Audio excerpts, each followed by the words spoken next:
लगभग 2,66,00,000 लोग SC, ST, OBC के post graduate, doctor, engineer, PhD और मैनेजमेंट पास किए और 2,66,00,000 में आप ये मान के चलिए, एक एस्टीमेट है कि लगभग 30 लाख लोग DNT कम्युनिटी के होंगे। लगभग 30 लाख, यानी एक साल में 30 लाख लोग DNT कम्युनिटी के। हमको एक आकलन है, कोई फिक्स डेटा नहीं, लेकिन एक आकलन जो है वो या तो पोस्ट ग्रेजुएशन कर रहा है, वो डॉक्टरी पढ़ रहा है, वो इंजीनियर बन रहा है, वो मैनेजमेंट पढ़ रहा है, वो PhD कर रहा है। सरकारी में दिख रहे हैं, सरकारी तो अब है ही नहीं, ना ही प्राइवेट में दिख रहे हैं।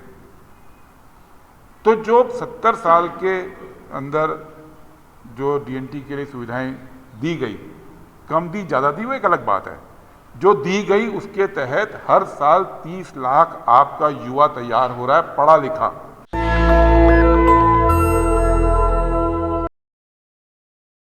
के लिए तो हो सकती है कि वो लैंडलेस बिरादरी नजर आए, वो घुमंतु बिरादरी नजर आए। हम लोगों के लिए, सिखों के लिए तो वो ये बिरादरी है जिसने गुरुद्वारा बंगला साहब, गुरुद्वारा रकाबगंज साहब ने ज़मीन दी, लखी शाह बंजारा ने अपना घर जलाकर, और भारत का संसद भवन लबाना की ज़मीन पर ही बना है। तो औरों के लिए वो बेघर हो सकते हैं, हमारे लिए तो उन्होंने भारत के संसद के लिए और सिख धर्म के सब सर्वोच्च स्थानों के लिए अपनी जगह दी। तो हमारी नज़र दूसरी है, औरों की नज़र कुछ भी हो। और मेरी पर्सनल जो समझ DNT ट्राइब के बारे में है, वो भी ये नहीं है कि ये कोई बहुत ऐसा समाज रहा जो हमेशा से पिछड़ा रहा। पहले मैं DNT के बारे में बहुत नहीं जानता था। गणेश देवी जी के संपर्क में जब कई साल पहले आया और बातचीत शुरू हुई, फिर इनके साहब की रिपोर्ट पढ़ी, फिर आर्टिकल्स पढ़ने शुरू हुए, तो एक इंटरेस्ट जगा। और जब मैं उपराष्ट्रपति जी के साथ था, हामिद अंसारी जी के साथ दुनिया घूमते थे, सेंट्रल एशिया, तो अचानक से नोटिस किया कि भाई जो भाषा वहाँ के बंजारा बोल रहे हैं वही भाषा यहाँ के बंजारा बोल रहे हैं। तो पता लगा कि ये कम्युनिटी कोई भारत के अंदर सीमित कम्युनिटी नहीं है, ये वो 5 कम्युनिटी में से एक कम्युनिटी है। एक ईरानियन, एक चाइनीज, एक ज्यूज, एक यूरोपियन और एक बंजारा, जिन्होंने कई सौ साल तक पूरी दुनिया के ट्रेड पर राज किया, समुद्र पे राज किया, जमीन पे राज किया। तो मजबूत कम्युनिटी रही। वो आज क्यों हो गई उसके हिस्टोरिकल कारण है, उसमें मैं नहीं जाऊंगा, लेकिन सच ये है कि ये वो कम्युनिटी है जिसने दुनिया के ऊपर राज किया। खास तौर पे बारूद, गन पाउडर के पूरे बिजनेस के ऊपर भारत के बंजारों ने यहां से लेकर ब्राजील तक राज किया। तो वो समझ के तहत मैं आप लोगों का स्वागत करता हूं और धन्यवाद करता हूं कि आप लोगों ने बुलाया। मैंने फ़ोन किया अभी लबाना साहब को कि भाई प्रोग्राम आप एक मीटिंग कर रहे हैं तो हम लोगों को सुनना चाहिए। कांग्रेस पार्टी कभी आपके इशू के साथ जुड़ जाती है और कभी, जैसा आपने कहा, कि जेल में होते हैं तो आवाज़ नहीं उठाती है। ये सच है, और वो सच इसलिए है, उसका एक बेसिक कारण है कि आपकी ताकत जितनी ज़्यादा हो, 15% है, 12% है, 11% है, उससे नीचे तो नहीं है, लेकिन वो बटी हुई है। कहीं पे वो SC में है, कहीं ST में है, कहीं OBC में है, कहीं जनरल में है। और बटी होने की वजह से एक जो पॉलिटिकल फोर्स बनना है वो नहीं है, और जब पॉलिटिकल फोर्स नहीं है तो लोकतंत्र में सारा खेल नेगोशिएशन का है। तो ये कम्युनिटी नेगोशिएट नहीं कर पा रही है ताकतों के साथ अपनी जगह लेने के लिए, ये बात सच है। सोनिया गांधी जी ने जब NSE में ये इशू समझा तो रनके साहब से कहा कि रिपोर्ट दीजिए, रिपोर्ट आई भी। ये भी सच है कि रिपोर्ट जो आई उस पर जो अमल होना चाहिए था वो कितना चले कितना नहीं चले उस पर डिबेट हो सकती है, लेकिन एक रिपोर्ट आई और उसके बाद इदाते कमेटी की रिपोर्ट भी आई। तो रिपोर्टें तो अब सामने हैं, रोड मैप भी सामने है, इसमें अब कोई नई चीज की जरूरत नहीं है, और ना तो मुझे लगता है कोई रिपोर्ट की जरूरत है, ना कोई रोड मैप की जरूरत है। जरूरत केवल इस बात की है कि जो चीज सुझाई गई है वो इस देश में हो कैसे, और यही एक पेंच है जो खुल नहीं रहा है।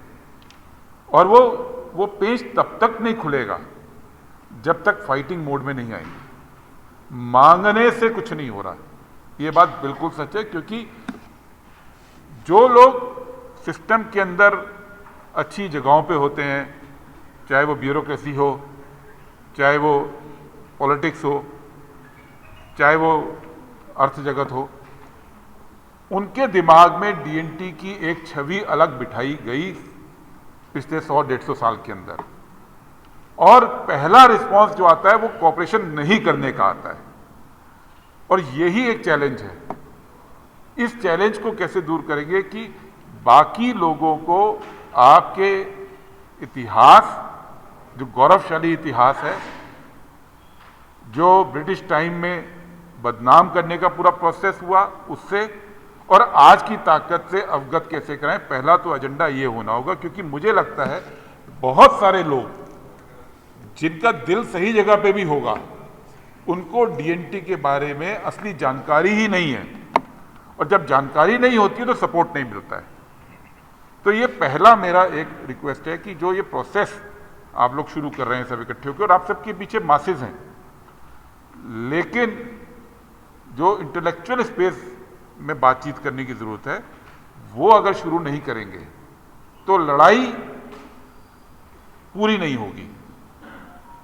संभव है कि कल कांग्रेस पार्टी सत्ता में आ जाए, संभव है कि राहुल गांधी जी प्रधानमंत्री हो जाएं, संभव है कि जो उनका दिल सही जगह पे है वो इस इशू को उठा ले, ये संभव है, क्योंकि उनके बारे में बिल्कुल क्लियर है कि वो इन इश्यूज के ऊपर बिल्कुल अपनी पूरी राजनीति को दांव लगाकर चल रहे हैं। वरना उनके लिए भी बहुत आसान है, आज नफरत बोकर वोट मिलता है, दूसरे को गाली देकर वोट मिलता है, झूठ बोलकर वोट मिलता है।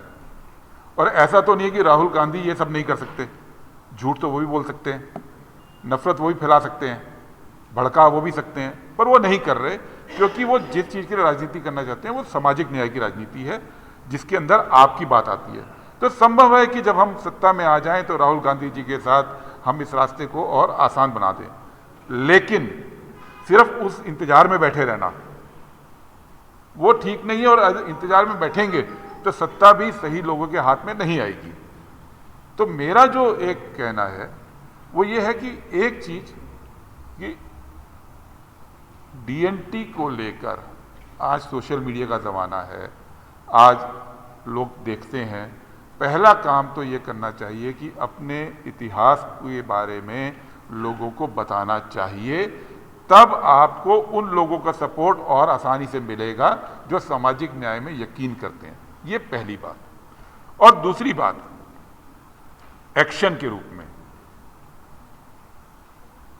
2 कमीशन की रिपोर्ट आ चुकी, कोर्ट की आ चुकी कि कास्ट सेंसस में डीएनटी की गणना अलग से होनी चाहिए, ये रिकमेंडेशन स्पष्ट है। अब इस कास्ट सेंसस में उसको कैसे इशू बनाया जाए, पूरा ताकत उस पर लगानी चाहिए, क्योंकि अगर कास्ट सेंसस पे इशू अगर आपके 10-12 करोड़ लोग हैं और अगर थोड़ा बहुत भी खौफ पैदा हुआ कि हम अगर ये नहीं मानेंगे तो इस देश में इतनी बड़ी संख्या के वोटर्स हमारे अगेंस्ट होंगे, तो ये सरकार मानेगी। पहले कास्ट सेंसस के नाम भी नहीं ले रहे थे, अभी आपने बोला कि राहुल गांधी जी अब कास्ट सेंसस की बात कम कर रहे हैं, नहीं। अभी अगर आपने कल का भाषण सुना हो लखनऊ का, और 4 दिन पहले ओबीसी महिलाओं के सम्मेलन में भाषण सुना हो, दोनों इस हफ्ते 2 बार उन्होंने बात की है। ये बात सच है, क्योंकि लेकिन पार्लियामेंट में कई बार दूसरे इश्यूज आ जाते हैं तो लेकिन राहुल गांधी अडिग हैं। राहुल गांधी ने जो प्रेशर बनाया, उस प्रेशर के चलते जातिगत जनगणना मोदी अब मान रहे हैं, इस बार करने की बात कर रहे हैं, लेकिन क्या कर रहे हैं अभी किसी को मालूम नहीं। अभी फॉर्म में भी नाम नहीं है, वो एक अलग बात है, हो सकता है कि जुमला ही निकले बाद में, हो सकता है। लेकिन मेरा अपना ये कहना है कि आप सबकी जो फोर्स है, आप सबके पीछे जो लोग हैं, उनको हमको इकट्ठा करके कहीं ताकत दिखाने का प्लान करना चाहिए कि जातिगत जनगणना में डीएनटी की काउंटिंग अलग से हो, क्योंकि अगर वो नहीं होगा तो आगे के सारे रास्ते बंद हैं, बहुत स्पष्ट। ये एक कदम है, क्योंकि अगर आप रिजर्वेशन की बात करते हैं तो सुप्रीम कोर्ट का ट्रिपल टेस्ट फॉर्मूला एससी के मामले में, ओबीसी के मामले में स्पष्ट है कि इंपीरिकल डाटा चाहिए कि कितने पद पे आपके समाज के या दूसरे समाजों के लोग हैं, ब्यूरोक्रेसी में क्या रिप्रेजेंटेशन है, ये इंपीरिकल डाटा चाहिए। ऑफिसों में क्या तो इंपीरिकल डाटा कैसे आएगा? वो केवल और केवल जातिगत जनगणना से आएगा। एक बार वो डेटा आ गया तो सुप्रीम कोर्ट भी बाध्य होगा इस पे सही फैसला देने के लिए, क्योंकि ट्रिपल टेस्ट का फॉर्मूला सुप्रीम कोर्ट का दिया हुआ है, किसी और का दिया हुआ नहीं है, उन्होंने दिया है। तो इस काम को कैसे करेंगे? मुझे लगता है ये प्लानिंग अगले आज और कल में होनी चाहिए, और उसमें हम लोगों की क्या मदद चाहिए, कांग्रेस पार्टी क्या करेगी, क्योंकि कांग्रेस पार्टी भी ऐसा नहीं है कि हमारे यहाँ कोई प्री प्लान एजेंडा है इसको लेके। हमारा एजेंडा दो चीज़ों का स्पष्ट है, सामाजिक न्याय और जातिगत जनगणना। उसमें डीएनटी के सवाल पे मैं रिक्वेस्ट करूंगा राहुल जी को कि एक छोटा डेलीगेशन, इतने सारे लोग तो मिलना मुश्किल होगा, लेकिन वो मिलकर राहुल जी के सामने अपनी बात करें। ये मैं जरूर रिक्वेस्ट करूंगा कि उन तक बात ये पहुंचे डीएनटी के सवाल पे, और वो अडिग रूप से खड़े हों। लेकिन उन तक बात पहुंचाना काफी नहीं होगा। ताकत को आप कैसे दिखाओगे जमीन पर, उसके बारे में मैं आइडिया नहीं दे रहा हूं, हालांकि मेरे दिमाग में कुछ चीजें हैं वो आपके, क्योंकि हम तो बोल के निकल जाएंगे, तो मोबिलाइज तो आप ही लोगों को करना है, नेता आप लोग हो। उस मौके को मत कीजिए, ताकत दिखाइए। ताकत नहीं दिखाएंगे तो मोदी के लोकतंत्र में आवाज नहीं सुनी जाएगी। कांग्रेस के लोकतंत्र में तो सुनी जाती है, मोदी के लोकतंत्र में तो नगाड़े की आवाज ही सुनानी पड़ेगी। वो नगाड़े की आवाज आप कैसे क्रिएट करोगे, ये सोचिए। समय कुछ ही हफ्तों का है, कुछ ही महीनों का भी नहीं है। एक बार जनगणना शुरू हो गई फिर कुछ नहीं हो सकता, फिर अगले 10 साल इंतजार करना पड़ेगा। तो ये मुझे इतनी सी बात कहनी है। जहां तक कांग्रेस पार्टी के अंदर डीएनटी का सवाल है, कांग्रेस पार्टी में डीएनटी के सवाल पे पहले बहुत मुखर होती थी। इतिहास में नहीं जाऊंगा, नेहरू जी से लेकर इंदिरा जी तक। पिछले कुछ सालों में दोबारा से डीएनटी का इशू उठा, रेणके साहब यहाँ बैठे हैं। फिर पार्टी के अंदर दोबारा से एक सेल बनाया गया डीएनटी के इशूज़ के लिए। और जब ये बात हुई तो पार्टी के अंदर भी ये जो आवाज़ को उठाने का काम है वो हम लोगों का काम है, हम लोग उसको उठाएंगे। लेकिन अगर हम सिर्फ आवाज़ उठाएंगे और पीछे ताकत नहीं है तो कुछ सुनने का नहीं। पॉलिटिक्स है, पॉलिटिक्स में अल्टीमेटली तो सर गिने जाते हैं और कुछ काम नहीं आता है। तो वो ताकत आप कांग्रेस के भी डिपार्टमेंट को दीजिए, और राहुल जी के साथ बातचीत करने का मैं बिल्कुल प्रयास करूंगा। मैं वायदा कभी नहीं करता हूं यूं, लेकिन मुझे उम्मीद है कि वो मानेंगे, ठीक है ना, और हम इस इशू को उठाएंगे। और आखिरी बात मैं ये कहूंगा, जो बिखरे हुए हैं एससी, एसटी, ओबीसी, जनरल, चारों में बिखरे हुए हैं, उसको कैसे ठीक करना है, क्योंकि कैटेगराइजेशन इतनी आसानी से दूर होने वाला नहीं है। सरकार कोई ये नहीं करेगी कि पूरे स्टेट्स के अंदर सब जगह एक फैसला हो जाएगा और सब, तो अलग अलग बिखराव होते हुए भी कॉमन मंच कैसे बने, ये एजेंडा होना चाहिए। क्योंकि मिलकर ही सबकी पॉलिटिक्स और सबकी ताकत बनेगी। अकेले अकेले तो ठीक है, थोड़ा थोड़ा करते रहेंगे, कोई एमएलए एक आध बन जाएगा, कोई एक आध मंत्री बन जाएगा, उससे ज्यादा जगह चाहिए। आप ये देखो, मैं अभी डेटा देख रहा था 2 साल पहले का, जो लास्ट डेटा आया ऑल इंडिया हायर स्टडीज का जो डेटा आया है, लगभग 2,66,00,000 लोग एससी, एसटी, ओबीसी के post graduate, doctor, engineer, PhD और मैनेजमेंट पास किए। और 2,66,00,000 में आप ये मान के चलिए, एक एस्टीमेट है कि लगभग 30 लाख लोग डीएनटी कम्युनिटी के होंगे, लगभग 30 लाख। यानी एक साल में 30 लाख लोग डीएनटी कम्युनिटी के, हमको एक आकलन है, कोई फिक्स डेटा नहीं, लेकिन एक आकलन जो है वो या तो पोस्ट ग्रेजुएशन कर रहा है, वो डॉक्टरी पढ़ रहा है, वो इंजीनियर बन रहा है, वो मैनेजमेंट पढ़ रहा है, वो पीएचडी कर रहा है, लेकिन नौकरी में कहीं नहीं दिख रहे, ना सरकारी में दिख रहे हैं, सरकारी तो अब है ही नहीं, ना ही प्राइवेट में दिख रहे हैं। तो जो 70 साल के अंदर जो डीएनटी के लिए सुविधाएं दी गई, कम दी ज़्यादा दी वो एक अलग बात है।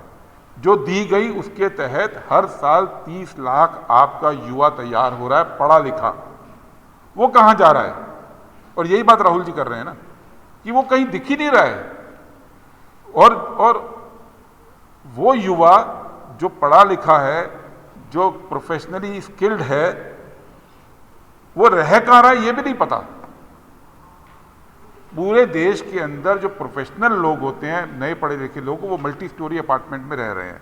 नोएडा में रहते हैं, गाजियाबाद में रहते हैं, चेन्नई के मल्टी स्टोरी में, पटना के मल्टी स्टोरी में, पूरे दुनिया में। आप कोई मल्टी स्टोरी अपार्टमेंट में सर्वे कर लीजिए, 10 का कर दीजिए आप पाएंगे कि अगर उन 10 मल्टी स्टोरी अपार्टमेंट में 10,000 लोग हैं तो डीएनटी के बमुश्किल 5, 7, 10 नाम मिलेंगे आपको। यानी जो ग्रोथ हो रही है भारत की, जो इकोनॉमिक ग्रोथ हो रही है, उसमें पढ़ने के बावजूद, पढ़ाई तो क्योंकि संविधान ने सुविधा दे दी तो चल रही है, तो हो रही है, पढ़ने के बावजूद उस ग्रोथ स्टोरी का हिस्सा नहीं है आपके समाज के लोग। तो दायरे को अगले लेवल तक ले जाना, उन लोगों को चिन्हित करना, उनको अपने संघर्ष में जोड़ना, क्योंकि ये उनकी कमी नहीं है। वो बेचारे तो अपने लेवल पे केवल पढ़ सकते थे, पढ़ गए, लेकिन मेन स्ट्रीम में, नौकरी में, अर्थव्यवस्था में जगह मिले, ये लड़ाई कैसे होगी? तो जातिगत जनगणना एक बात, इतिहास की बात दूसरी बात, ताकि लोगों तक पॉजिटिव चीजें पहुंचे। मैं मानता हूं पूरे देश के अंदर बहुत कम लोगों को इतिहास मालूम है, रीसेंट वाला इतिहास मालूम है, जो डिस्टॉर्टेड इतिहास तैयार किया गया था दबाने के लिए। और तीसरी बात, जो आपके युवा पढ़ रहे हैं, उनके बीच में, उनको मेन स्ट्रीम में, प्राइवेट सेक्टर में, सरकारी सेक्टर में कैसे लाया जाए, ये एजेंडा अगले कुछ साल का डीएनटी का होना चाहिए। बस ये बात कह के अपनी बात खत्म करूंगा और बाकी मैं बैठा हूं सुनने के लिए। शुक्रिया। नेशनल दस्तक की आपसे गुजारिश है कि अगर इसको बचाना चाहते हैं तो नेशनल दस्तक को सब्सक्राइब करने के लिए रेड कलर के सब्सक्राइब बटन को दबाएं, फिर बेल आइकन की घंटी दबाएं। नेशनल दस्तक को बचाने के लिए बहुत जरूरी है कि हर खबर को शेयर करें, लाइक करें, कमेंट जरूर करें।